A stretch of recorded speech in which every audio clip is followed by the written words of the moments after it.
Zee 24 तास एक पाऊल पुढे। गडचिरोली जिल्ह्यातील अहेरी तालुक्यातील देचली पेठा इथं सुरक्षा दलाच्या सतर्कतेने मोठा अनर्थ टळलाय। जिबलगट्टा पोलीस ठाण्याच्या हद्दीतील देचली पेठा परिसरात त्यांना नक्षल्यांनी लावलेलं कापडी फलक आणि काही साहित्य आढळून आलं।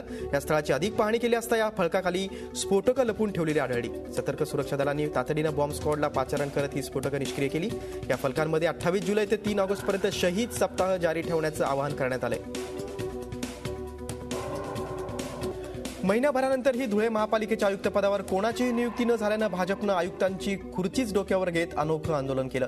पालिकेचे आयुक्त जीवन सोनवणे यांची काही दिवसांपूर्वीच भिवंडी येथे बदली झाली, मात्र त्यांच्या जागेवर अद्याप नवीन आयुक्त रुजू न झाल्यानं पालिकेची सर्वच कामं खोळंबली आहेत। त्यामुळे भाजप कार्यकर्त्यांनी आयुक्तांची प्रतिकात्मक खुर्ची डोक्यावर घेऊन धोंडी धोंडी आयुक्त दे अशी घोषणा देत जिल्हाधिकारी कार्यालयावरच मोर्चा काढला।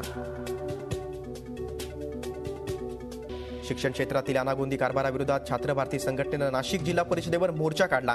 सरकारच्या निर्णयानुसार मुलींना मोफत शिक्षण करण्यात आलंय, मात्र त्याची अंमलबजावणी केली जात नाही। विकास निधीच्या नावाखाली विद्यार्थ्यांकडून उकळण्यात येणाऱ्या अतिरिक्त पैशांवर कोणतेही निर्बंध नाहीत। स्थगित केलेल्या सर्व शिष्यवृत्त्या पुन्हा सुरू कराव्या अशा मागण्यांसाठी हा मोर्चा काढण्यात आला होता। झी 24 तास एक पाऊल पुढे।